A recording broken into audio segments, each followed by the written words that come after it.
Hello and welcome to the last paddock show of the 2025 Wera Tours British karting season.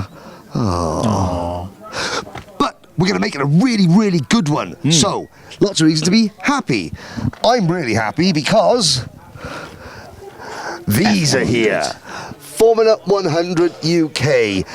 The Screamers, the 21,000 RPM ICA Super Libre karts. They are ear-splittingly gorgeous.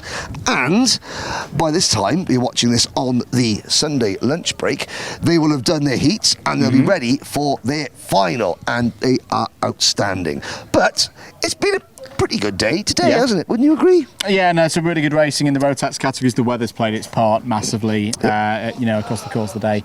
But in terms of coming in and out, it's not been one of those like, driving rain all day that everyone gets kind of, makes you sink almost. Just enough changing conditions that make it really, really interesting. Now, it's obviously myself and Andrew Weather. We've had a special guest today who you would have seen yesterday, Corey Chapman, just come in.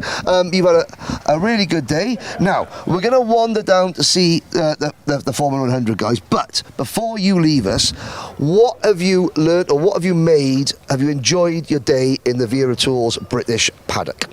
I have. It was very fun, and I had to meet you two, which was amazing. I met the cameraman. He's a nice man. You met James Fitzhugh, the producer. He's nice. Yes. And I know how they all work now. I know how the penalties work. I know how the cameras work, and I know how to commentary now. I know we're going to be out of a job. Jag Rotax have given you a Bell Crash helmet. Yeah. Where are you racing next? Because you do rental kart racing and you do a little bit of Rotax testing as well, don't you? Yes, I do. So where's next for Corey Chapman? This Tuesday at Ella Park. Ella Park down in Norfolk region way.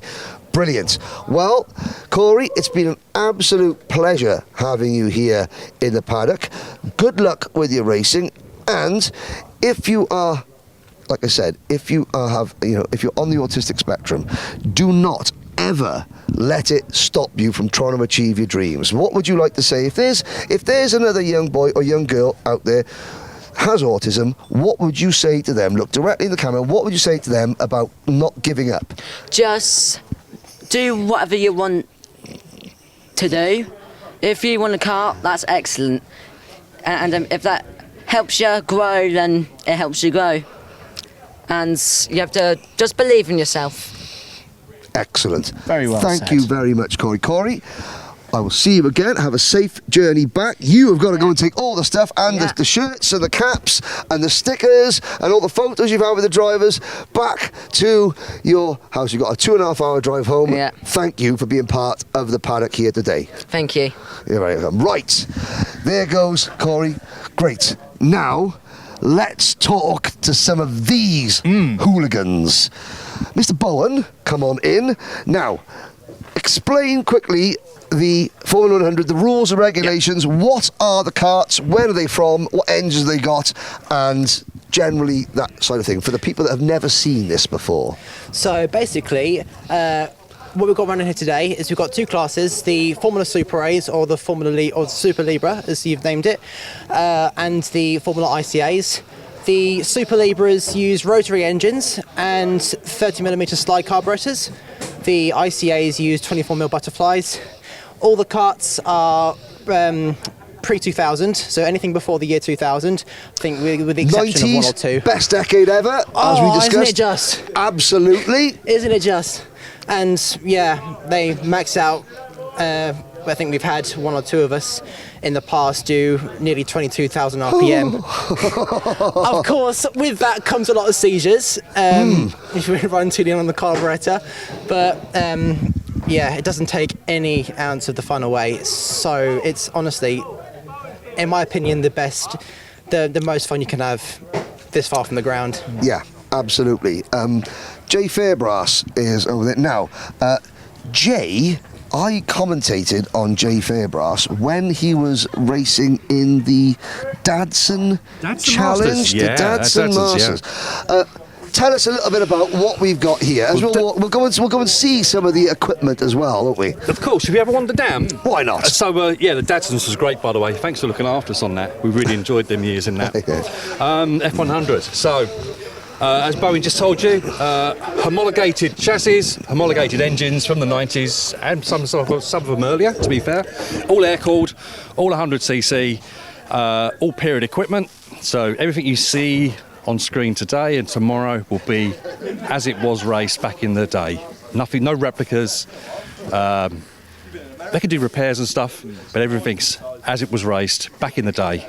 Even some of the equipment and the PPE as well. You know, the race suits are all period, and they look fantastic with all the so-on labels and stuff.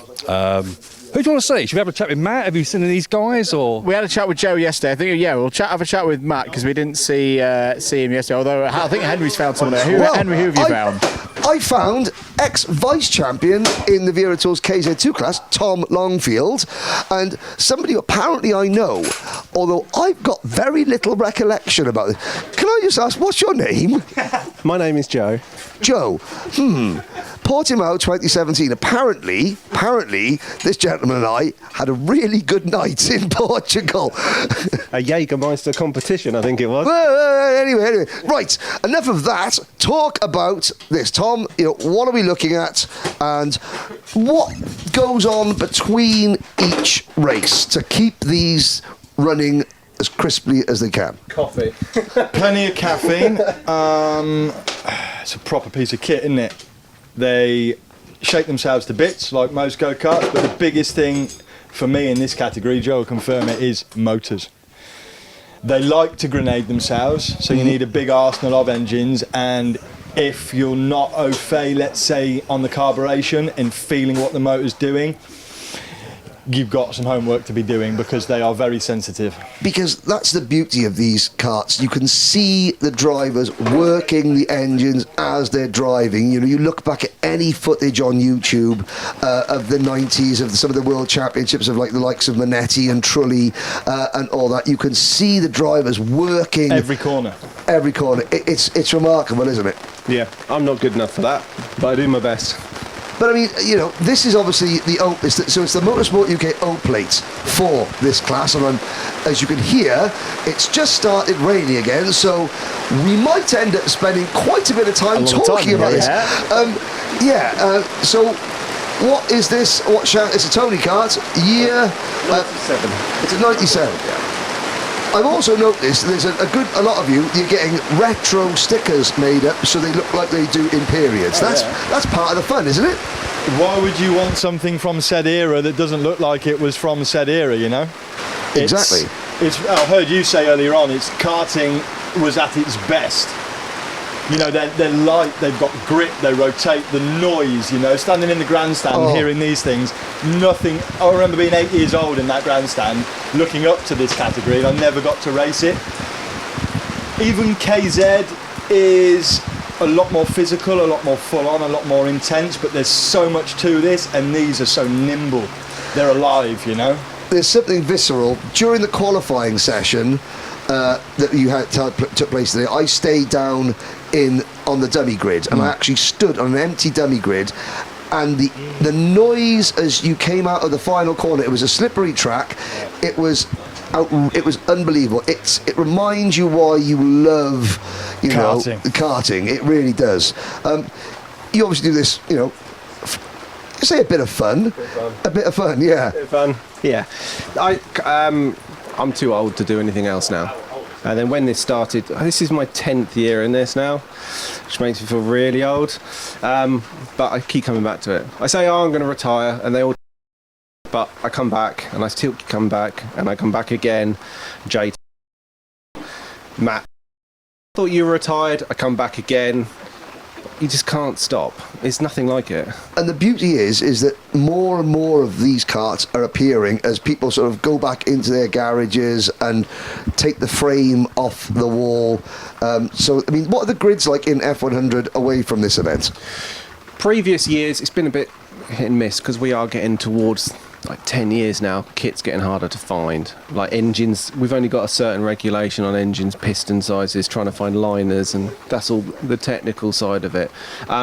So there is obviously other championships. I raced in Denmark 4 weeks ago, and I think we spoke about that. No, we don't speak about that. But we, there was a full grid there. Matt came over and Tyler are over here as well, and we'll do that. And they go to Italy as well. There's France's championship front. They're racing everywhere. But add to what you were saying about this, I walked past Kai Hunter and he went, I want to go in that. And I was so tempted, like, take it, go on, go try a real kart, see what you think. Because as soon as you jump in it, it's the best thing you've ever driven. Can we get Mr. Hunter in a Formula A? And then I've been asking him for many years to come and have a go in a proper kart with 6 gears and front brakes.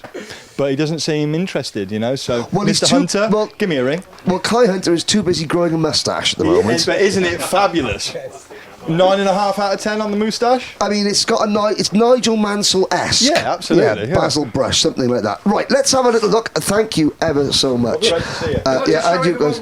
Joe, pass the motor up. Oh, so have a little look at the engine. Andrew's a technical person, so yes. You know, so Andrew, we'll have a look at the way. So what have we got here, Jake? This is a Rotax DS or D or E? That's a D. DSD. Okay, Rotax DSD, 1998 homologation. This is the power unit.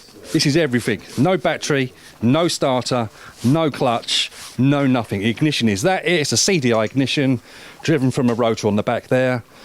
That is it. Hook up the exhaust, pop on one of these beautiful slide carbs, and then you've got more power than you can shake a stick at.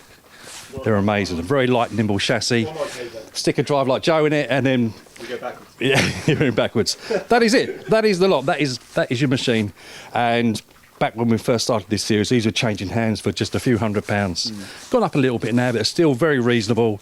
Makes the series very accessible and grassroots, to be honest. So from top flight Formula A and Formula ICA back in the day, very similar, you know, comparable to OK now. This is now a grassroots race series. And as you say, the accessibility for it, because you haven't got, you know, oodles and oodles of different parts, and sure that the settings and what you have to do, there's always been a bit of a dark art with that one. But in terms of man hours, you know, to work on, to prepare a kart like this, how many man hours do you think you would need to get ready for a race? These drivers, when they turn the engines right up, they go in strap mode, whatever, they wind them right up. And they'll probably be looking to change a piston 2.5 hours most. 40 minutes, 45 minutes. Yeah. Well, okay. I did say Joe turns them up much, didn't I? So yeah, they're quite keen. The pistons are relatively cheap to buy. You can maintain and service them yourself. No seals. Very simple set of regulations, and it's very much a hobby karting craft. You know, for everybody. It's really accessible. Very good. Very good. So if you want to get involved with F100, f100uk.co.uk is the website for all the information. Can we just look at this? This could be the first and only time we see this logo on the Paddock Show. PDB, Peter De Bruyne Racing Team. And this could be one of the last times we see actual British-built Gillard, one of Tim Gillard's creations, not the OTK brand that it is now. So catch them while you can. Weather check? Doable. Thank you very much, guys. Have a look, chat with the guys, we're all friendly, they don't bite. It's fantastic. It's even things like the side pods. Yeah. Those are the bodywork that I raced. You know, we got a Merlin chassis there, and a Merlin engine. You know, there's people there. There's who's that? Is that Rick? That's not Ricky Grice. There's Niels Christopherson is here helping out that. Tell us a little bit about the Merlin chassis brand. Yes. Tell us a little bit about that. They were quite a small company, relatively small, back in the 90s. Mr. Merlin started off at DAP and in the 60s. It started off at DAP in the 60s, eventually ended up preparing engines for Senna back in his karting days, and started on his own and produced engines. I mean, there's a beautiful looking engine. Produced chassis. In the early 2000s, produced KF motors as well, and then just sort of wound down a bit, couldn't compete with people like Vortex and Rotax and all that sort of thing, and basically sort of wound it up a bit. But the factory's still open. I went there in May when we went to Lenato and said, can you make me an engine? He said, yeah, no problem. €800. Fantastic. Now, Tyler, you raced contemporary Rotax. Did you race in the British Championships? No, didn't have the money for that. But you raced. I've commented on you in various championships around the place. Compare this to modern day direct drive karting. I've never driven an OK or anything, but compared to a Rotax, this is nothing like it. It's it just feels alive, really. I would never drive anything else again. I just love it, really. Excellent. That's it. Just love it. Just love it. There we go. I like the. Thank you very much. No problem. Even down to the graphics. Hello, sir. How are you? What are you doing here? What am I doing here? Yeah. Well, I was maybe interviewing you. No. Why are you interviewing me? Well, because you might have something to say about this wonderful thing. Oh, it's all right, but I've got nothing else to say. Oh, fair enough then. Right, enough. You knew that I get you, didn't you, in the end? I said to my driver, in a minute, I already swore in the scrutineering ban. I said, that's quite all right, because Joe back in there said the P word 3 times. Sorry, James, you're going to have to do a bit of editing. You wait until Luke's round when you wink at me and you'll go like that, and I with laughter. Thank you very much, guys. There we go. Great characters in the paddock. Don't worry. We can bleep that bit out. Yeah. It's fine. Right, should we go into the main paddock now and talk a little bit about the Rotax divisions? Now, are we going to let cameraman walk backwards, or are we going to do him a favour and walk backwards? No, cameraman walk Paddock Show Pooch alert! Paddock Show Pooch alert! Come here, Miss Daisy Barham. Scared, Daisy. Oh no, She's skittish. She's skittish. It's okay. Right. Well, hello. It's okay. Well, Daisy. Well, maybe she's had a busy day because Noah is in with a chance of a top 3 in the championship, top 4. Yeah, I think we're 4th after today. Wasn't the best of days, but at the moment I think we're standing 4th. I saw in the virtual championship. So we go again tomorrow. That's the key. That's what you've got to remember for everything. Now, of course, it's not just obviously drivers, parents. There are sisters and daughters here. Come this way, because you will walk and talk. Chloe. Hi, how has your day been? This is Chloe Fitzhugh. This is James's daughter, a producer James's daughter. We got to slow down so he doesn't fall over. And you, young lady, are? Josh Cook's little sister. And your name is? Tilly. So these two are terrorists around the paddock. Everything. Well, aren't you? Oh, well, quickly, as we talk from 2 terrorists, Macaulay Bishop is heading that way, not to be a championship this year. But a really good effort from Macaulay today. He gave it his all and got some good points on the board for getting back up the standings. Yes. So Tilly Cook, Josh Cook's sister, and Chloe Fitzhugh. Doing very good today. Well, I mean, so how much of the racing do you actually watch then? About 2 races. 2 races, basically the ones that your brother's in. What do you do the rest of the day apart from eat sweets and cause chaos? We don't cause chaos. Really? And stroke my dogs. You stroke your dogs and play and with your friends. Do you, even though you don't race, do you like coming to karting weekends because you see your friends? Yeah. Yep. And do you drive karts? No, I used to though. You used to, Tilly? I used to, but I kind of lost confidence after I went backwards into a wall at 40 miles an hour. Excellent. Karting, what a great sport it is. Right, thank you, young ladies. They can go off and here. There's the Cookie Monster. Let's talk to a driver. Monster, come here. Let's talk to Josh. Yes. Josh, come on in. We've just had a bit of a review from your sister. Yes, apparently she said you were rubbish. Yeah. From your perspective, how did the day go? I don't know. Not great. Not really. Not very good. How was it dealing with all the rain coming in and out? It looked very tricky out there. Yeah, most of our sessions were quite dry, but in the final it was very dry, but we were all on wets. And I found that quite difficult, so we didn't do very well. And then we had a little come together, and we ended up something like 17th or something. So yeah, bit of a meh day. But the nice thing about double header is you can do it all again tomorrow, and you've learnt a lot, haven't you? Yeah, refresh tomorrow. Hopefully we have a better day.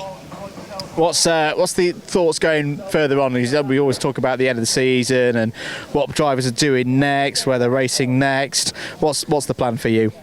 So we haven't had a great British campaign, but I think next year we'll do it again, aiming to get some high positions and the Euro Series as well, and just trying to get to the grand finals and see what happens there. Absolutely. Josh, thanks very much for talking to us. Best of luck for tomorrow. Henry has found another pooch. Well, this is Chester Cook. I think Chester could be our last Paddock Show pooch of the year. What would you say about that, Chester? Yes. Are you happy? No. Are you cold? Yes. There we go. There's Chester Cook, everybody. They've got to go to dinner. Thank you, Cook family. We'll keep wandering down now. KR Sports. Yes. Mixed day, Harry Freeman winning on the road. A lot of coulda, woulda, shouldas. Kai Clark, I think, was unlucky. He's been quick enough to win. Maybe I think a lot of drivers today, they maybe got ahead of themselves a little bit. The pressure not got to them, but the occasion may have got to them.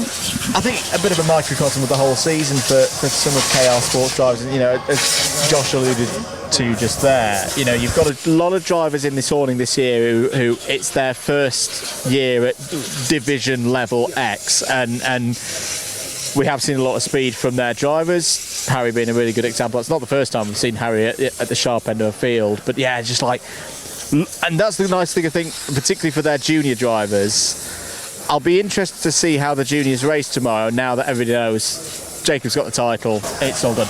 Do they change their mindset almost a little bit to go, it's last day of the season, championships out the window, have a bit of a hack? I think if everyone in junior Rotax is being honest, and we're gonna avoid Canada's Ryan Gando and Toby George. Stay. Right. Sit. Paul, how's your day, Ryan? Yeah, it's been a bit average, really. Just struggling really with pace a bit, and just trying to get my head around stuff. Yeah. I mean, I think we were saying about before you rudely interrupted us. No, I'm joking. If you're being honest, everyone in the class knew that Jacob was going to win the championship. So in that case, I don't think anyone's attitude is going to change tomorrow because the championship's gone. You pretty much knew that anyway, didn't you? Yeah, obviously Jacob's already won the championship. It was quite obvious that happened. But then it's quite a scrap for the second ticket for the world. Yeah. Now, a question. I think this is a record. I think 3 Canadian drivers is probably the most Canadian drivers you've ever had. And you finished best of them. I mean, I've obviously spent most amount of time in the UK, so I've just adapted more compared to all the other Canadian drivers here. Okay, good luck tomorrow. Thank you. Should we head into Coles? I think we should. I didn't go into Coles yesterday. Had a very, very good day, and a podium for somebody in this awning. I think it's possible. Whoa! If you turn round. What a nice guy I am, preventing cameraman from drowning in an 80-foot puddle here at PFI. Now, luckily you're not Anthony Jordan, otherwise I'd kick you. But no, we're going to tiptoe away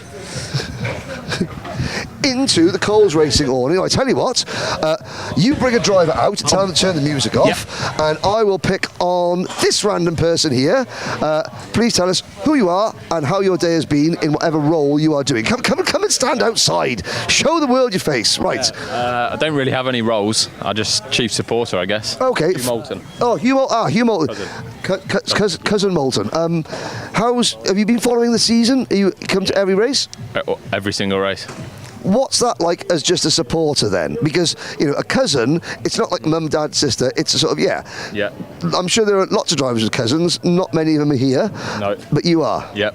I use all my holiday up for it for work, travel all around the country following him. It's difficult when it's not going so well, but it's good when it goes well, and today's been a good day for us. So. But you must just like being part of the paddock. Yeah, I love it. It's brilliant. I wouldn't change it. Never. Excellent. Thank you very much, Cousin Moulton. Cheers. There we go. Right, Andrew Mather, there's a star. I found a Ewan house. Ewan, really good day for you. Out at the sharp end. How's it been from your seat? It's been good. We've had a very good day because we've proved, I think, more to me than everybody else that I've deserved to be where I am. Because the past few, like the start of the season, we were like not making finals, like finishing right down the bottom. Now we're sat deep inside top 10. What's made the difference? Is it, you know, just a bit more seat time? I think you had a good run here in club meetings as well. I'd say a bit of seat time and a bit of just motivation in general. So. And again, the whole season for Coles Racing, whenever I've been in the awning, it feels like there's a really again this evening, a really upbeat atmosphere. Yeah, everybody's really happy again with what's happened today because everybody's been right at the front. Everybody's had a good day. Depends where you look, but everybody still has had fun. How do you tackle the last day of the season? Last day, we're just going to try and do exactly what we did today. Go at it and try and go for a podium and not crash into a barrier this time. Fantastic stuff, Ewan. Thanks for your time. We'll bring Maximilian Eberhardt in as well. Max, it's really tough for the minis today. You've had some awful weather to deal with. Yeah, it hasn't been our best day this year, but we move on. Tomorrow's another day, and hopefully we can do better. Out of 10, how would you rate your season? Stepping up from Micromax, a competitive Micromax category last year, into an arguably even more competitive Mini-Max category, what out of 10 would you give you? I think I would give our season a 6. It started off not the best, so I was still getting used to the classic in the first couple of British rounds, and then as the season's developed on, I've really progressed as a driver, and so then it's shown on the board, and we've actually started to get better results. Today just wasn't the day. 18th, it's not a good result, and hopefully we can bounce back tomorrow. What's the plan ahead of after this round? How early do you start turning towards 2026? We're doing 2 more, the last Wilton Club rounds, and then I think it will be just straight to 2026 and focusing on what we're doing next year. Good stuff. Well, Max, best of luck. Well, will you have a good day tomorrow. Thanks for your time. Thanks for talking to us. What on earth is happening here? Some of us just have, ways and means of avoiding wet weather conditions. I'm with Kev. Kev is one of the most familiar figures in Trent Valley Kart Club at PFI circuit. You do everything, don't you, Kev? I try. How much pride do you take at presenting the circuit like you do for every time we come here? Just try and keep it right, keep it clean. Excellent. Now, if you don't mind wandering along, we're going to go down to our next interview with Gold Chain Charlie Wolfett. Bye. Onward, driver. The things he gets up to. It's quite good, this. Right. We'll take the long way around and walk down towards MLC. Big thanks to Coles Racing, all of their help today. Thank you, Kev. Right. He's getting on in his age, so he's had a refresh. He has to sit down, carefully sit down, and he's found a Charlie Wolfett. Henry, over to you. Well, I mean, I arrive in style to meet karting royalty, Gold Chain Charlie Wolfett. Does this chain get bigger and bigger every paddock show? No. Oh, okay, fair enough. Okay, poor qualifying. I spoke to Henry Gregory, who said if you found something to do wrong in qualifying, you did it, but then you seemed to get everything out of the way and did okay then. Yeah, today aren't too bad, to be fair. Good championship points. Hopefully looking for a ticket to the Worlds, but we'll see how it goes. We had a good final, to be fair, so not too bad. Wet or dry tomorrow? What do you prefer? Dry. Dry. Okay. Does the Gold Chain weigh you down? No. No. Okay. Fair enough. Right. Where's Mather gone? Is he trying to one up me by getting some form of funny transport to make a joke? He's definitely not in there. Well, MLC Motorsport, they'll come there. Where is he? Nice new MLC Motorsport support vehicle. Mr. Mather. I was having a wander to see who I could find. Well, I think Sam Paul there might be. Just how much we got? A few minutes. minutes. 5 minutes. A few minutes. Well, let's tell you, Ultimate R. Yes. Came into today with an outside chance of senior Rotax glory and didn't quite make it happen. Random driver alert. You are Mr. Calvert, yes? Yes. Hello. Hello. Say hello. Hello. How has your day been, and what's the atmosphere like in Ultimate R? Matty Hingley, and outside of the championship, pretty much that's done now, but how was your day? Made a few gambles today. In the final, we were the only ones on wets, I think, so ended up a lap down, and it was just a bit of a gamble, really. But I've got to say, everyone who gambled today lost. That means if you gamble tomorrow, you're going to win. yeah, hopefully, I mean, keep going with the gambles, and one day I'll win a race, maybe. So Exactly. How would you characterise your first season here in the British Championship? yeah, it's been good. I really like the format of it, and the drivers here, the driving standards are very good. So yeah, I've enjoyed it a lot. Excellent. Well done. See you tomorrow.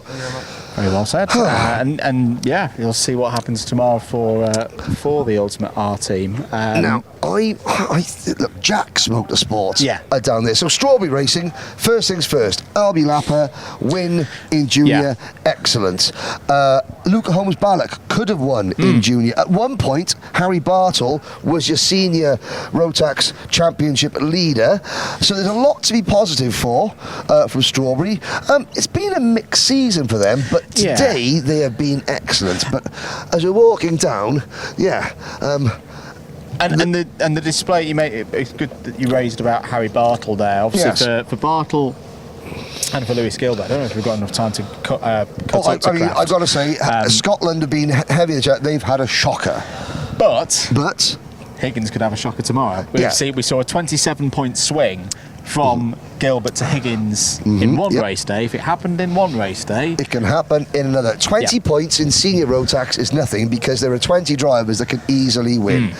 Now, I think we're going to go into Jack's Motorsport.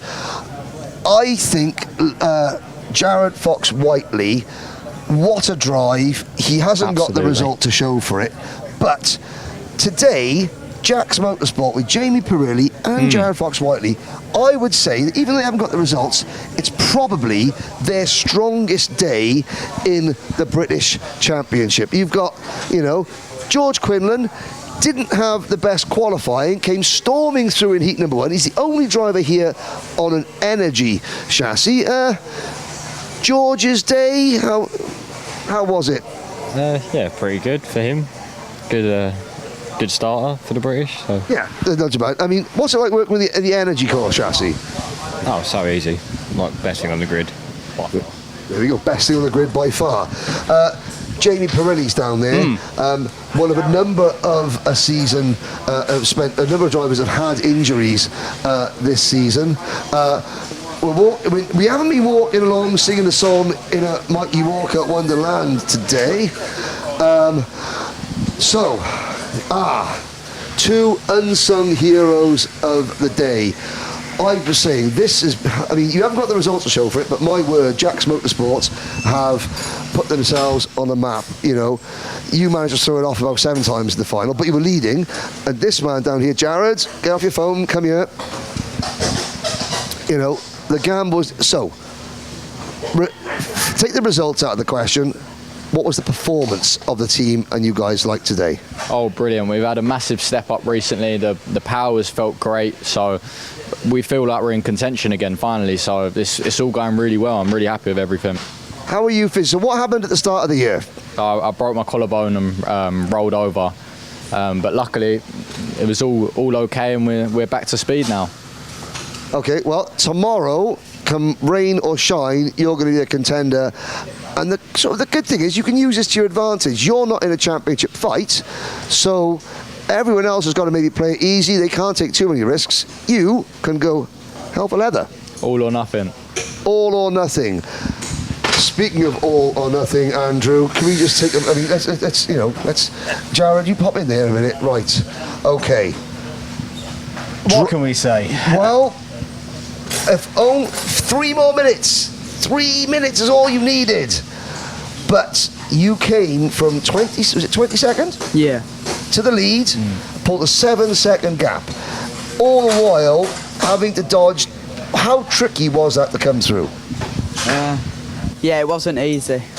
Obviously, there was just one distinct dry line, and if you dropped a wheel on the wet, well, you wouldn't have much grip. So you just had to navigate all the karts, try find out where the grip was and just get past in the places where you won't go off. Did drivers sort of help? Were they trying to guide you onto the wet bits as you passed them?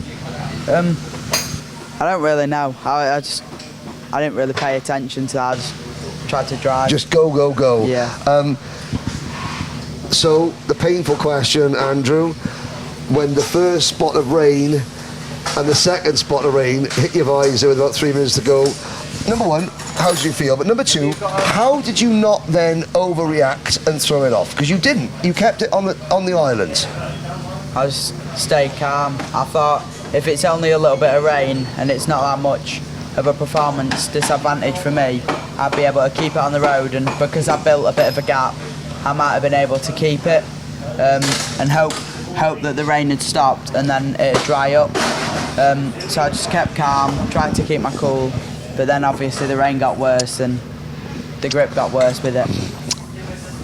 Those that, the what ifs of what could have been. Now, 2 years ago, Wilton Mill, we ended the paddock show for the season in the Project One racing awning with Gerard Cox, and it really talked about family, because Gerard's team, Project One Racing, always kept their drivers for a long time. Jack's Motorsport, Jack Marshall here, come in, Jack. So Jack was very close with Gerard and Project One, and you sort of took on the mantle of the Jack's Motorsport Project One group for a time. We talk about family a lot. There's lots of similarities. Your drivers have been with you for an awful long time, much the same way that Gerard kept his drivers. Yeah, correct. It's just about being as a family. We go to the races, we're all as one. We enjoy it together. We win together, we lose together. Like today, Jared, unfortunate that he didn't win, same as Jamie. But for us as a team, we've led both finals. Unfortunate circumstances, but we've all come back and we're all happy. Yeah, exactly. And you go again tomorrow. So tomorrow, this crazy, frustrating, annoying, intoxicating sport that you just get addicted to throws up highs and lows, more lows than highs.